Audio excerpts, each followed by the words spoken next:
Sharps devices. The Needle Stick Safety and Prevention Act, signed into law by Bill Clinton on November 6, 2000, sought to further reduce healthcare workers' exposure to bloodborne pathogens by imposing requirements on employers concerning their Sharps procedures. Among these, the implementation of engineered Sharps injury prevention devices. This act also directed OSHA to rewrite its bloodborne pathogen standard to modify the definition of engineering controls and add clear definitions for the terms Sharps with engineered Sharps injury protection and needleless systems. Require employers to consider and implement new technologies when they update their exposure control plan. Require employers to include non-managerial employees in evaluation and decision-making regarding safer medical devices, and require employers to maintain a Sharps injury log.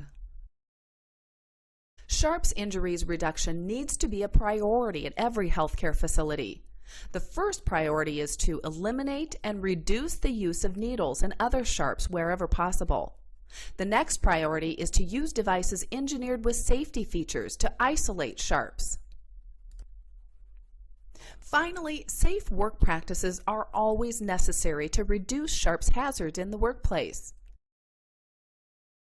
The first strategy in Sharps injury prevention is to reduce, if not eliminate, the unnecessary use of needles or other Sharps objects when appropriate. There are several ways that needle use can be reduced or even eliminated. The implementation of needle-free IV systems.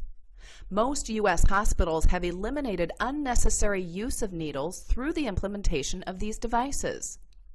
Use of alternate routes for medication delivery and specimen collection when available and safe. This would include the use of oral medication. Streamline and plan specimen collection to consolidate punctures. Shown are two examples of needle-free IV delivery systems. All connections are made without the use of needles.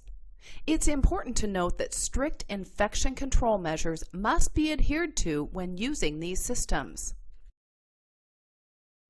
The second strategy is to use devices with safety features engineered to isolate Sharps. The poster displays several devices engineered to prevent Sharps injuries.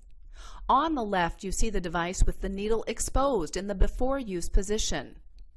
On the right, you see the Sharps are protected after use. Take a moment to discuss or think about the devices your facility uses. Is there room for improvement?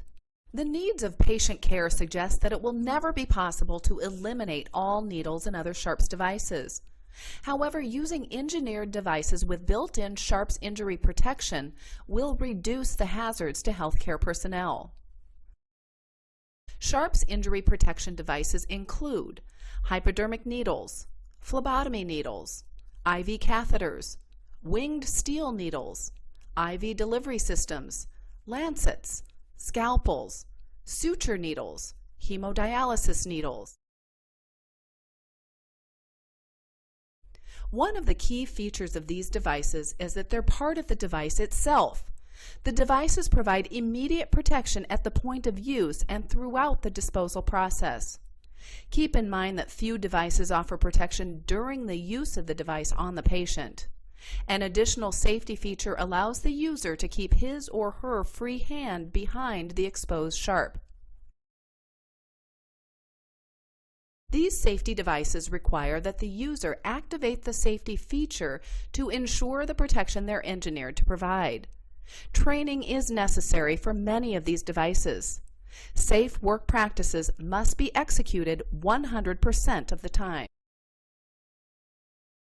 The graph is data collected on 1,723 injuries that occurred with safety-engineered Sharps devices.